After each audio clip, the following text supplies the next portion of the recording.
Chaotically Nerdy is made by nerds for nerds.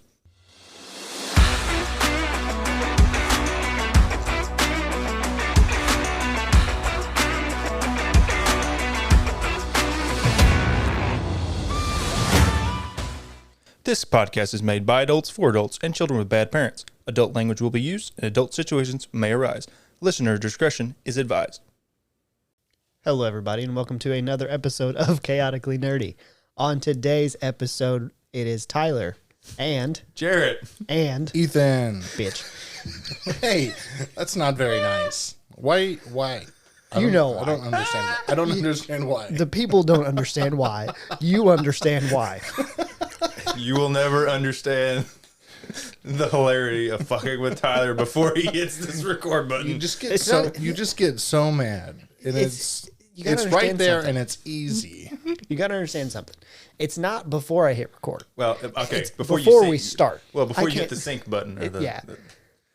Before we sync. Yeah. And start. It's 'Cause then easy like a lot lizard. Yep. They definitely are easy. Okay, so on today's episode, we're going to talk about... Oh, I hit a dice. I thought I had something in my drink because I hit that dice and I was like, is there a fucking rat in my energy drink? No, Coca-Cola has explained that you can't have rats in there because Yeah, because it breaks it down. it would break it down all the way. Yeah. which is both Disturbing. comforting and disturbing. Well, it was because somebody was like, the drink was out for 6 weeks or something was the date that they made it. And they're like, it can't last that long. Yep. Oh, yeah. In a Yeah, just drink. be flat. And it's like, what? But back to topics. Yeah. We're going to talk about the state of D&D. So recently the OGL controversy came out. Today is January 29th. So it came out. It has now been rescinded. It's mostly resolved. I would go as far as it's resolved. Well, from what I've seen yesterday. It's not wholly official yet. Yeah. They put out an announcement, but they have not completely rescinded what they wanted to do. Yeah. Though I approve of them kind of backtracking on it a bit, it's a good idea because, I mean, it was. Well, we'll get into what it means. Yeah, in a let's minute, let's talk about it. What is the OGL change that they made that pissed everybody off? Anybody want to lead me to that? Okay. I mean, I can. I have watched a bit about it. So they basically tried to override the current existing OGL 1.0. For everybody wondering what the hell OGL is, Open it's gaming open license. game license. So that is what allows third-party creators to take the standard rules. I forgot what the D is. SRD. SRD. I forget what the D is, though. Standardized rules dictionary? I don't know. It's probably something like that. I don't remember. Anyway, exactly. it's the free basic rules that they have put out that you can reference in any of your third-party works and say it's compatible with 5e now. Yeah. So that's stuff like, your advantage, attack rolls, magic items, stuff like that, stat blocks.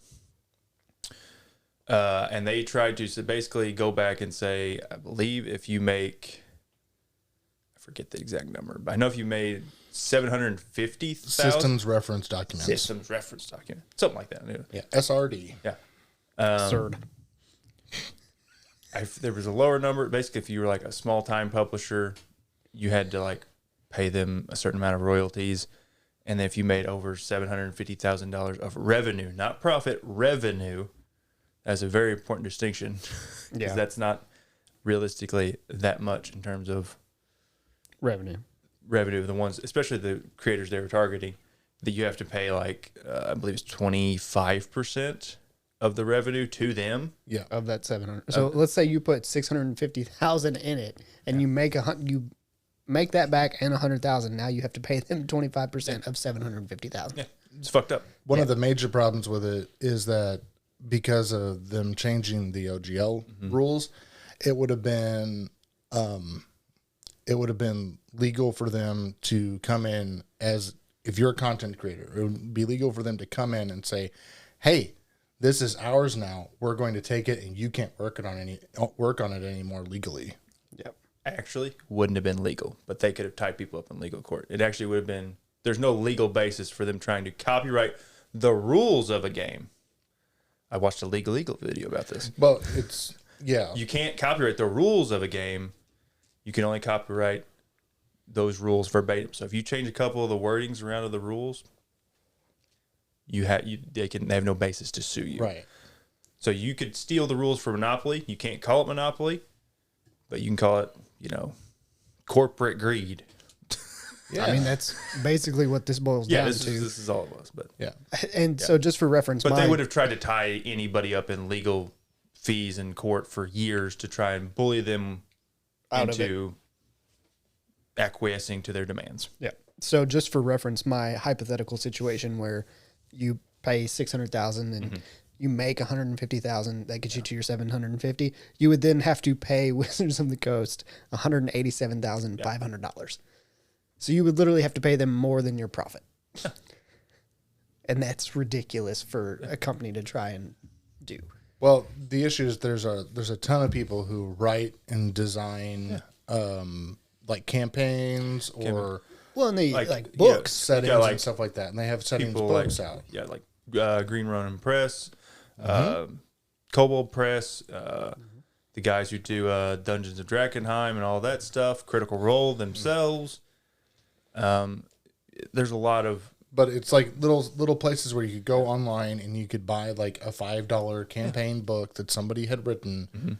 That person would then have to give a fairly large portion of their profits to Wizards. Most likely, most of their profits. Yeah. Yes. The one I'm reading right here is 20% if it's funded through Kickstarter, or 25% if it's royalty free. Or royalty fee. Yeah. Yeah. So Which it's been that way for a long time. Like ever since like the internet has existed, people have shared online ways to buy the campaigns that they have written. So we're talking 30, 40 years of content that people have been using, creating, and sharing with other people that would have suddenly been just their profits, essentially. Yeah. This is all just like because of the Hasbro / Wizards of the Coast hires up basically decided they were like, we want to own the tabletop RPG space. We want to control all the money in and out of it. We want to make this multimedia, franchise thing especially with like the movie coming out. But they just like, we're going to try and bully everyone out of even competing with us because we're a $1 billion corporation. We can do that. Yeah. Well, that's most companies now. That's why Disney has bought up everybody that they can so that they can just own it. There's some things on here that I don't think are that bad. But here's the thing. They're worse than they were. I mean, they would have been worse than what the original OGL would have been. Some of it. Yeah. Like stopping D&D related NFTs. I personally don't give a flying fuck about that. But that's because I think NFTs are stupid. Yeah. NFTs are a fad. They are. They will not matter in 2 or 3 years. Allowed termination of the license for content that is blatantly racist, sexist, homophobic, transphobic, bigoted, or otherwise discriminatory. While I can agree with most of that, I will agree with it entirely, but it's who's making the decision, because one person gets pissed off and then lights a fire and everybody's pissed off because that's what everybody does. But I mean, now. that's also separating out the fact that your villains could do these things. So exactly. I mean, if you did that, then you could be in trouble.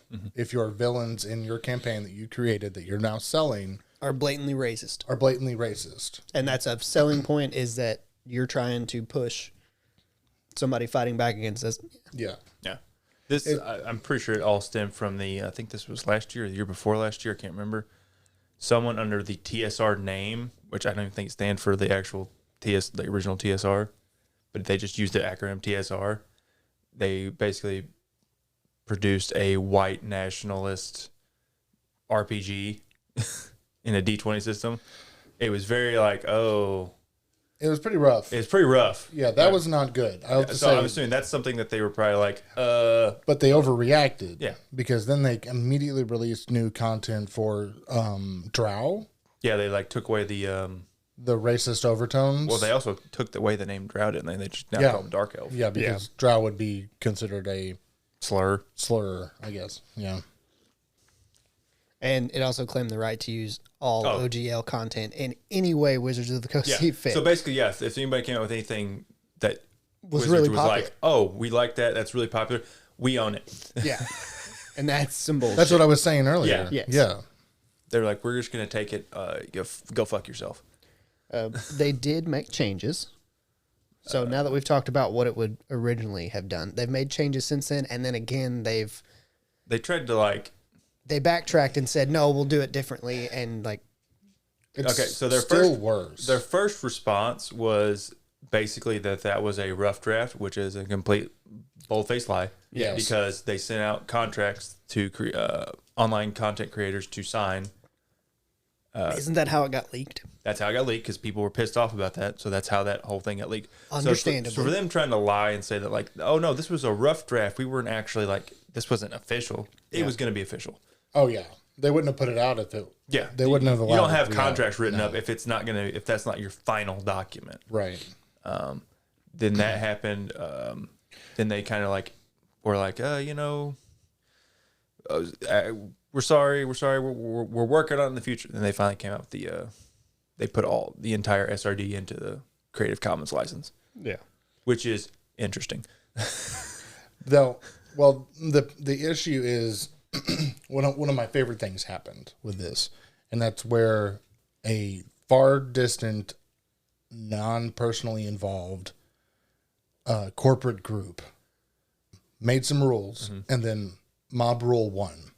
Whenever they tried to bully back the people who were the individual people who were running these sites or these campaigns, and they said, no, you can't do that anymore. Essentially is what they said. You can't do that anymore. Yeah. And then the mob rule came up and was like, no, we can. No. Oh, you wanted subscriptions. Like I said before, the podcast started, I should have saved it. D&D is not a place; it's a people. It's a people. And it's a lot of people. It's a lot of fucking people. And it's a lot of people that pay for that D&D beyond subscription. Which is And basically, which is everything basically what else. scared them into it. I read somewhere they're like, it was like they canceled like 500,000 subscriptions in like Yeah. a week. Oh, yeah. Like they Understandably. lost, yeah, a lot of fucking people's canceled, and that's like $5 times that. So that's what is that? 5 times $2.5 million. Yeah. That it just evaporated. Gone. I mean, I was Monthly considering income? if we weren't so heavily invested monetarily into 5e already. If we weren't in the middle of a campaign that I have to use D&D Beyond for with all my characters and Well, you NPCs, you know what I have to say about Pathfinder. I was willing to pick up Pathfinder because of this.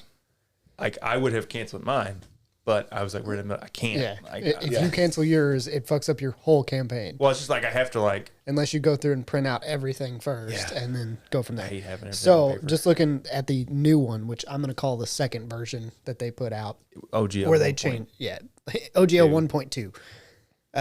It said it will not contain a royalty structure or royalty fees. Doesn't include financial reporting or registration requirements. Clarifies that creators own their content and states that everything already released under the original OGL is unaffected, and says that live streams, virtual tabletops, and actual plays aren't affected. So basically, they just took everything except for the termination of the license for the racist, sexist, all that stuff, the NFTs. They just switched all that stuff back to The You- previous. yeah. Yeah. which, like I said, I'm not against it. And like Ethan said, it kind of depends on the situation for the Yeah. For the racist. Discriminatory. bigotry Yeah. stuff, discriminatory So- content. And then they took it like to the ultimate, like one step further. They put the entire 5.1 SRD into Creative Commons license, which is essentially like means it's royalty free. There are some interesting things that are also in that. Things like the names Mind Flayer, Beholders, Owlbears, Aboleths, Strahd von Zarovich, all these things that were protected originally under as like these are copyrighted things that like you couldn't use that them in a Wizards TV owns. show. You couldn't Yeah. use Yeah. You can In now movie. use them. Now, you can't really use the lore. It's unclear if you could use... But you could use the creature. It's unclear if you could use the exact same design, but you could probably just, like, change it a little bit. Yeah. Your beholder has 2 eyes now. Yeah. I mean, people have been using beholders as long as you don't really call them beholders. They're just upside down. Yeah. Yeah. Like, well, that's on World of Warcraft. They're just upside feet. down, but they got tentacles instead of eye stalks, and the eye stalks are just embedded in their face like spiders. Yeah. Yeah. So that's how you kind of get around it. But you could call them beholders now. Yeah. And you could Nice. have a villain be Strahd, essentially. It's just interesting things that are now open for like Paizo to use. Oh, Dragonborn are also in there. So the race is like Dragonborn. Like you can now have actual things called Dragonborn be used. Nice. Yeah. That is interesting. So, I guess, what does it mean for the future of D&D? That was my next question. I wrote Absolutely down. nothing because But- we're getting a new system in next year Yes, that they can maybe make a new, or they probably will make a new OGL for. and I think that's It's good for now, but we'll see. it's good for now that they switched it, but it all depends on what they do with D&D 1 and where they go with that. Because if they do change the OGL and they try to implement some of these things and say, "Oh, well, it's a new system. We're trying to be more. We're trying to control more of it under that system." If only they had done this before. Well, Oh wait, they have. the issue now is that they can't do that to the next system because now after this debacle, You would say they can't, but I feel like they're still going to try. They're gonna try. They're gonna they're change try. it a little bit. They're gonna try. They'll make tweaks to where instead of 750,000 of revenue, it'll be 750,000 of profit, and They'll do some. I feel like they're going to try because they'll make tweaks that people will be like, "Okay, that's understandable." I feel like this is the type of thing that somebody invented waterboarding for. But yeah, so this is also not the first time they've tried it. Whenever they had a new edition, they Yeah. did this in 4E, because the original OGL went all the way back to the 3rd edition. Everybody loved it. It's what allowed Paizo to make Pathfinder. Yep. Pathfinder didn't really pick up steam until 4E came out, and they changed the OGL to a different acronym I've forgotten. But it was basically very restrictive. Like you couldn't do anything with it. And it was very like anti-creator. 5E, 4E was dumb anyway. Yeah, but that pushed a lot of people that liked 3E, and they're like, well, still want content. Yeah. Over to Pathfinder and Paizo, which is literally just 3.75E. Also, if you're listening and you like 4E, fight me. I mean, There come are- on, bring it. Good ideas in 4E. There are like certain like small inputs, like cantrips came from 4E. Yeah, but the only good execution was when they came out with 5E. Yeah. And they killed 4E. But there's like, there are good things. It just, So here's the other thing. If they try to push too much with D&D 1, most people, I imagine, would probably try to stay on 5E. that's the general consensus. Like, it's like, Because it's so popular right now. Everybody understands it. Why would you want to go, which I know the system's not going to be, It's not going to be that much different. yeah, it shouldn't be drastically different. considering they're saying it's going to be like Let's bring back Thaco. backwards compatible / Yeah. Which I actually have, I'm going to pull up the website here in a little bit and read off of it, the 15 biggest changes in 1D&D. But we'll talk about that whenever we get there. So next up, Ethan kind of brought this point up for a little bit. Are we going to continue to use D&D or switch to another system depending on the OGL? So I put depending because with the next system and where they go from the changes. Because it's a huge company. They're going to try and milk as much money as they can out of it. They're going to make changes to the OGL. Now, if you're doing everything on like physical medium, like you have everything at your table, everything's like copied down, you've drawn out your maps and everything like that. if you don't have to give them another dime, If you don't have to give another dime, 5E, you don't even have to worry about leaving it behind or keeping it or whatever because you already own the books. So you can use it at your table however you want. However, if you had D&D Beyond and you didn't like this, and you have, say, your characters on D&D Beyond, or you play on Roll20, Your books. or yeah, any books or you if bought you on. play on a live stream, Yeah. or if you're just watching a live stream, like all of that was out the window. Yeah. Like good luck. Yeah. And if you had all that and you wanted to move away from D&D because of this OGL nonsense, like that was a big commitment to move away from D&D because you've already spent probably hundreds, if not $1,000, just for D&D content related to 5e. You've spent a lot, that's for sure, at this point. Definitely, like, I know I spent probably close to $1,000 on books. Like, I own like 3 copies of PHP just so we have enough to kind of go around without having to share as much. Yeah. Like, you know. Well, I own multiple books as well. Yeah. And I mean, I do too. I mean, I don't have like a ton of them. I have Player's Handbook. yeah. I have shit that I didn't have to buy. Yeah. Player's Handbook, Monster Manual, and DMG, which it was like, why the fuck or Sword Coast was one of them too. But it was like, why did I buy all these whenever we all have them? But it was literally so we could have enough to pass around. Yeah. But yeah, like I definitely thought about it. Thought about switching? About switching. Even, It's just- I was saying earlier, like even with all that, I was still considering switching. It has also definitely tampered my excitement for what was 1D&D. Like, Yeah. I was like, That's understandable. just don't really care about it as much now. Well, and the flip side of that is you don't know what's going to come out whenever it comes out. Yeah. Like, Like you don't know what's going to be the law of the land. If you're trying to build hype for your new thing coming This out is not a good way to do it. as like an IP company, like you do not start changing the rules on people Yeah. right before it comes out. Right before you push out a new one. They would have been Yeah. one thing had they waited and Not that, but like the movie's coming out in 2 months. yeah. Yeah. If they put And they want that to be like, you know, the springboard for a multimedia franchise with like TV shows and all this and that.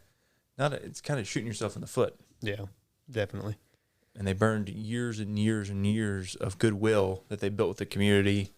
Because 5e has been fantastic thus far. Yeah. And then they did this. It's kind of disturbing because you don't know what these same garbage people are going to do with the future content. Yeah, that's true.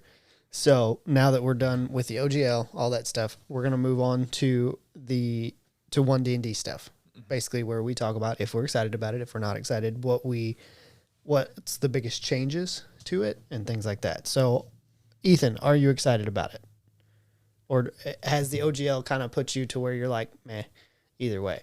I don't want to get my hopes up over anything. I mean, the original, like before 5e came out and everyone was getting into the D&D Beyond, I think was it called 1D&D or Beyond? No, it was next. D&D Next. Yeah, D&D Next.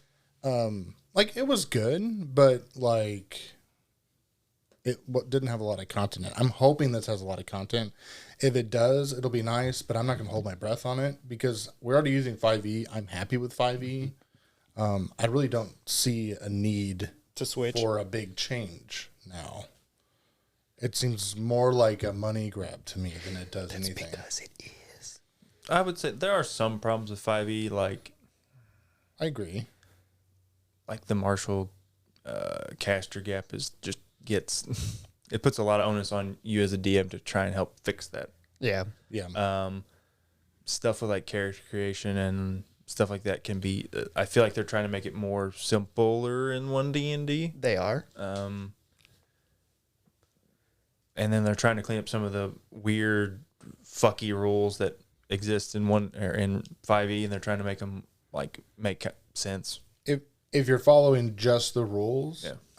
I agree. Like the character creation is like, if you have an idea, you really have to bend some things or reflavor things to make them into what your idea is. And I'm not all for just coming in with an idea. It's like, I'm going to build, I don't know, Judge Dredd. And then you just try to bend everything around it. It would be fun, but I'm also for like playing into the role of like a randomized character. That could that's more fun to me, honestly. So, But if they make it simpler, it'd be a lot nicer. Though building into like a Judge Dredd type character would be cool. The other part of that is you've played for a long time, so I'm old. You've got to play all those characters of where you have an idea and so someone new, it makes more sense that they come in and go, well, I want to be like this. Well, yeah, and I fully support that. Yeah. And as a DM, I would help them achieve that. But I think if they can make it a little bit more easier to grasp for new people, because I mean, deer in headlights, I've seen it. Yeah. And D&D is far simpler than Pathfinder. That's true. Yeah. And if they're going to make it simpler, it'll be even more of a, like, they'll be ahead of the game even more than they are already. Yeah.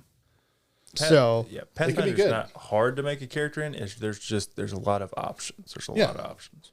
And well, I'm saying the farther we go, the more options we get in D&D as well. I'm excited for new players if they can do that in one D&D. Yeah, if they can make their characters. So let's talk. I've got this pulled up. I'll read off the 15 different changes. If you guys have questions about them, tell me, and I can go farther in. I'm basically just going to read the title of them. So number 15 was talking about the open game license. We've already talked about that. Yeah. They've switched it. We don't know what's coming as far as that goes. Number 14 is clerics get their subclass later in 1D&D. Yeah, I'll just like touch on this briefly. They're just making everything uniform. Like every class gets their subclass. At 3, they get all their abilities. I think it's 6, 10, and 14. They're just trying to make it equalized so there's no like power disparity between like a level 1 cleric and a level 1 fighter. I like that. Yeah. I like that because there's a problem with people taking like a single or 2 level dips in a class. Yes. Well, why wouldn't you? If you get all your stuff at level 1 or 2, why wouldn't you take that dip?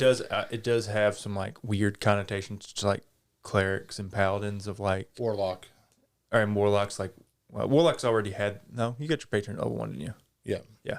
Where you like you don't really have like your person yet, like you don't have your you have to like role play that as you don't have like any powers from them. It's more encouraging you to role play into your patron, into your god domain. Yeah. You know, which is good. Or it'll just push people to start at level 3. Because how many warlocks have you seen? That's what we do anyway. Majority of the time. We start at 2 usually. Yeah. We do 2 or 3 depending. Yeah. But how many warlocks have you seen that just never deal with anything with their patron? They just use their abilities. That's true. That play in my games, never. Well, not on your games, no. Just because I make them. Just in general. I try and make them. I haven't had that many warlocks play. We've only had 1 or 2. You had 1 for sure.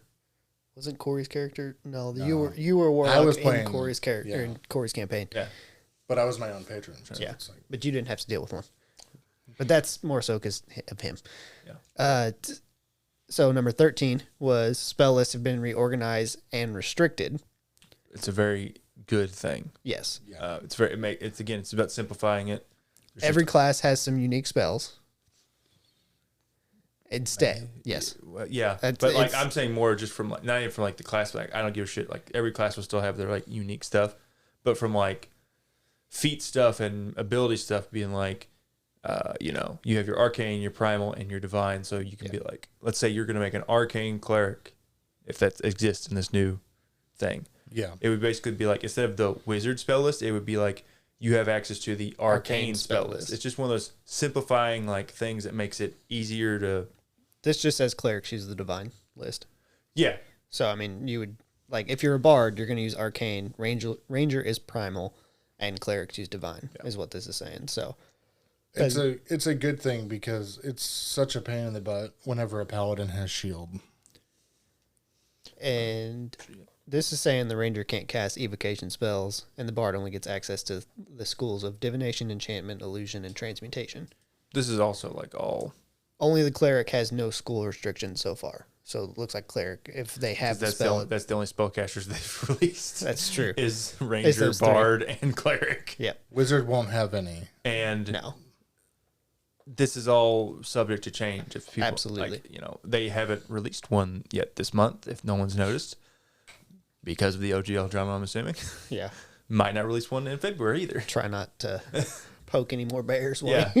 Well, it's not like they're just going to get a bunch of negative feedback on the surveys about the OGL and not about the actual playtest that they're trying to do. So they're going back to restricting things based on the spell school. Mm-hmm.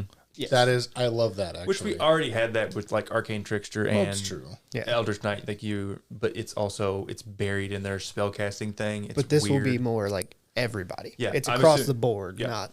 I am perfectly fine with this. And I'm assuming that like clerics, which it said clerics didn't have it But possibly, like, if you're a bard, you'll get different kinds. Well, I hope they bring Depending that on back what one into you the wizard schools, because previously they had opposing wizard schools. So like, I don't remember which ones were which, but like if you were like an evoker, you couldn't use one of the other spell, like abjuration schools. or something, or enchantment or I don't something. remember exactly what It was like a Transmutation, I don't specific know. one you could specific one you couldn't pick up anything from. I think it was abjuration. Yeah. I think it Gotcha. was, which was be nice. alteration at the time in second edition. So Yeah. So number 12, races have become species with other sweeping changes. So Just makes sense. yeah, you no longer have a race. It was weird that we were calling them races when they're all when they're all different. when they're all humanoid. But they're not. Well, it's not that. Like races is a subsection of like your same species, Yeah.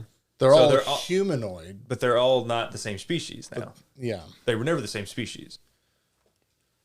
It was just one of those it weird was things. confusing. Yeah, Yeah. I never thought twice about it. yeah, They also no longer have species like half elf and half orc. yeah. You just, They've done away with that. It's just like a thing. They gave become. there's a way that you can hybridize two species. So you Yeah, can it's be like half they gave whatever. you they That's gave you better. roles of like your here's how you be like half of whatever you want. Yep. Half dwarf, half elf. And then number 11, clerics get holy orders in Dwelf. addition to Dwelf. subclasses. Yeah, so this is essentially they get like their pact features like a warlock. At second level, they choose a holy order. They're protector, which gives heavy armor and martial weapons. Scholar, which improves knowledge skills like arcana and religion. Or thaumaturge, which has improved spellcasting. Yeah. You get one at second and one at ninth. Yeah, So, I mean, it's it's good because it doesn't tie you into a certain subclass. No, I'm saying like it's just their way of being like giving the cleric a little bit more customization Yeah. and modeling it more off of the warlock. Again, I like this because it's actually going back to more of the second edition rules, because that's how second edition started out with their cleric. Number 10 is sign language is officially part of the core rules. I don't. Well, silent speaking could be very useful. It can. I mean, I guess you have to pick that up and you have to do it with somebody that knows, so that makes sense. But I don't think it's that big of a change. You could put that in I your would have allowed campaign that now. yeah. Yeah. I would have allowed that now. Someone's like, I'm mute or deaf. Like, okay, well you have Sign language. sign language. I'm like, you learned sign language. I'm mute or deaf. Thank God. One of the two. And then 9, the bard and ranger are now prepared casters. These are good changes. We like Yes. these. Mm-hmm. Yep. If only, hopefully, the sorcerer also sued. Sure Or they if they're Sorcerer not, has never been prepared. I know, but if they're not going to be prepared, they at least need to give them more fucking spells now. Well, if they're doing it, like, if you get the arcane spell list, maybe. I would like to posit, I would prefer them to have more spell slots. Yeah. Yes. Something. They just need something. to More make spell slots than any other, less spells known. They need to be I'm okay with that. different, more different than wizards. Yes. Number 8, the feats have been revamped, so they changed them. There's just a bunch of like there's now like first level feats, fourth level feats. Yeah. They have requirements now? Mm-hmm. Okay. So it's It's like much, athletic is going to require you to have a certain level of dexterity or, I don't remember if it or does or not. strength, Oh. I mean. it's more like at first level there's a certain subsection of feats you can take, because if everybody gets a feat at first level, at least in this new playtest. I honestly hope Warcaster is like higher level. I don't remember. In addition, every feat at 4th level now gives an ability score increase. Yeah, So all the if you first level feats don't give ASIs. Yes. Fourth levels do give ASIs. Also, That's good. the other part of that, they're mandatory. You get a feat whenever you start. this is modeling it much more off of Pathfinder 2e, where like every level you get a feat, like Well, every level, It's more along the lines and they're mandatory. of personalizing your character even more. It's nice. That's nice. And all humans start with an additional feat. That's their So 2 feats to start out Species with. They can bonus. start too. Yeah. yes. They'll start with 2, but every other species starts with 1. Nice. Or every other character, I guess, but we say that. But they're also like the first level feats are much more like neutered now. Like they're not like super fucking OP bullshit. Like sharpshooter, weapon master, lucky. Mobile, alert. Mobile's not like I know mobile's not that bad, but it's good. at It's not broken. At first level, though, It helps. It's good. It's Yeah. the templates, but like the big three: sharpshooter, great weapon master, and lucky are like kind of fucking stupid. Yeah. Number 7, spells have had tweaks. So Yeah, they've changed some of the way the spells work. I know specifically guidance and resistance are now reactions. Yep. Um, Bark Skin gives temporary hit points. instead of an AC. Aid gives the whole party temporary hit points. Yeah. Instead of like artificially increasing your max HP, it gets you temp HP now. Yeah. I think they're trying to get away from Changing increasing your max HP and just giving out temp HP, and maybe temp HP will simplifies it stack a little bit. Yeah, that doesn't make it so much easier. Spiritual weapon now requires concentration. Yep. Which sucks. It does suck, but it was probably needed. It was broken. It wasn't that broken. It wasn't I'm that playing broken, a cleric right now. It's not that broken because you're fighting over your bonus action. Yeah. I think they're trying to get away from people taking stuff because it's good. the best thing. Yeah, it's too good. Same thing with like Eldritch Blast. Like if you don't take Eldritch Blast, Ethan, as a warlock, Who would do that? Exactly. you on purpose. On purpose. I did. You did on I no, did. so you fucking did it. So number 6, the player created backgrounds are the default. So it basically gives you an option to create a background. Oh yeah, that's we haven't touched on it, but like backgrounds now give you your starting ability score improvements.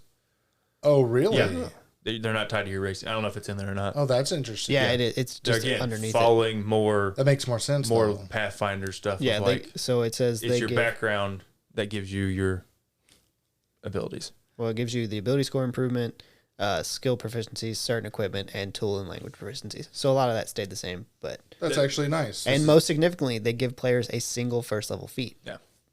So I guess your background's where you get your feat. Yeah, it's like tied to like, let's say you're I can't remember, but we'll say like soldier. You would get like I think like athletic or something, like athlete or something. I can't remember. Oh, nice. Makes sense. Yeah. Number 5, specific species have been added or changed. Mm-hmm. Ardling is probably the newest race. They're animal-headed humanoids with ties to the upper planes. It's their way of getting all of the your creature people Tied to the beast lands, I'm Yeah. assuming. Okay. Goliaths now choose a type of giant in their heritage, which they each give a different attack buff. Oh. I'm gonna pick the ugly one. Get a little giant in you. Mm-hmm. But that's You want a little more? like yeah. All right. That's enough of that. Off to number 4. Characters now get epic boons at level 20. So instead of I imagine they'll still get the capstone feature. I don't know why they wouldn't, but I've forgotten if Unless they change, like, if anything gets a capstone and they just get something at 18. they did. Yeah, that's how it is. I believe. That's what I'll double I check. thought I remembered something like that. the 1D&D playtest does away with the feature of getting a capstone at 20. Instead, a 20th level character gets a special type of feat called an epic boon. These exist in 5e, but as an optional rule. 16 are presented. Does anything really matter at level 20? No. Okay. But it's just more of the good stuff. It basically, puts you can make you more proficient in skills to giving resistance to a certain damage type that can be changed on a short rest. Oh, neat. Do I think that's worth level 20? I don't know. If you get there, I'll be surprised. Yeah. We're actually going to talk about that here in a second. Ability score improvements have changed. This is number 3. Mm-hmm. They changed. Where did they change? What did they change? In 1D&D, backgrounds now affect how abilities. Player builds their own background. They can choose how to increase. So is it just... How does that work, like, later levels with the ability score? Your background just... No, it's just like you're starting like boost, like you're +2/+1. Oh, so that's what that's meaning. Yeah, it's confusing a little bit. Because this makes it seem like it's, like, later. As far as I know, it's not. But I'm also not logged into my D&D Beyond on the internet. Oh. So number 2, classes are now grouped into roles instead of just your class. So they group the classes together based on comic mechanics and thematic roles. Bards, rangers, and rogues are your experts. Mm-hmm. Barbarians, fighters, and monks are warriors. And sorcerers, warlocks, and wizards are mage. the cleric, druid, and paladin are all priest, which Again, it's just it's another like classification thing to make feats and stuff like that easier. To like, okay, hey, you have to be a priest to get this. It's a ladybug. You'll live. Please don't. They smell terrible. They do. It's probably going to smell terrible now. Who did that? Yeah. Oh, my goodness. It'll buff. I wasn't touching it. And then off to number 1. Critical successes have been completely changed. So when you roll a nat 1 or nat 20, it basically plays, from what I read, the way that we play it. If it's no longer your 20 plus whatever, it's you succeed. Like if you roll a nat 20, you succeed no matter what the DC is, from what I understood. And if it's a 1, you fail no matter what your bonus is. I like that. I always liked playing like that because it provides a creative way for something crazy to have happened. Absolutely. They also changed something to ensure critical. More recently, critical failures also grant characters a point of inspiration. Mm-hmm. I don't know how I feel about that one.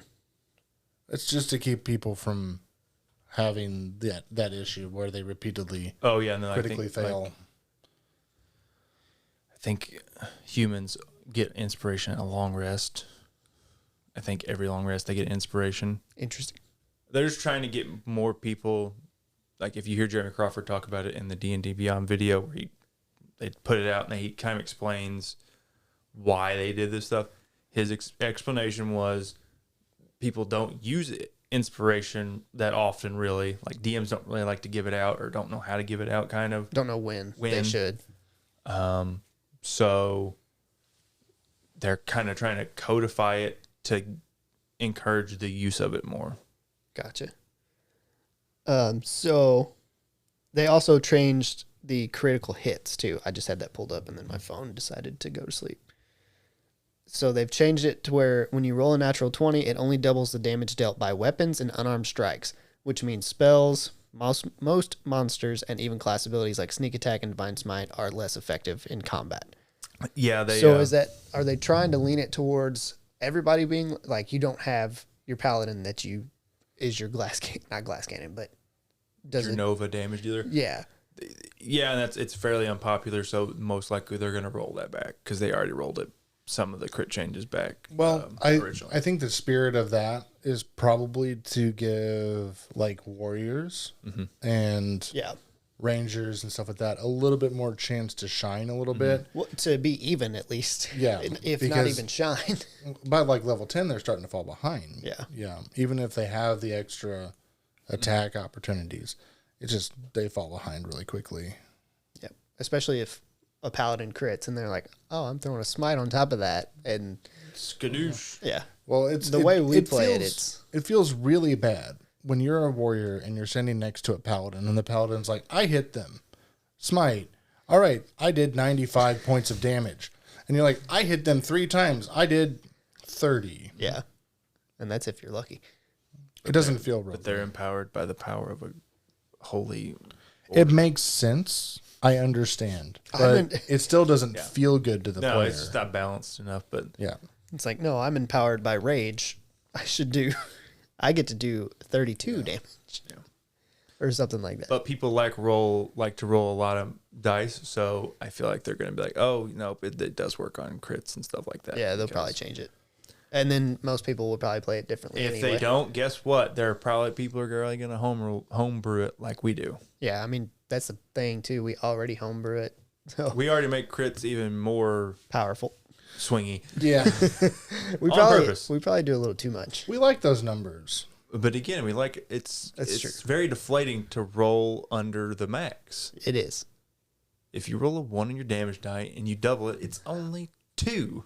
Well, yeah, I get that. But the other side of it, like whenever we allow the crits for the Divine Smite as well, that's a lot. And that's where some of it comes too.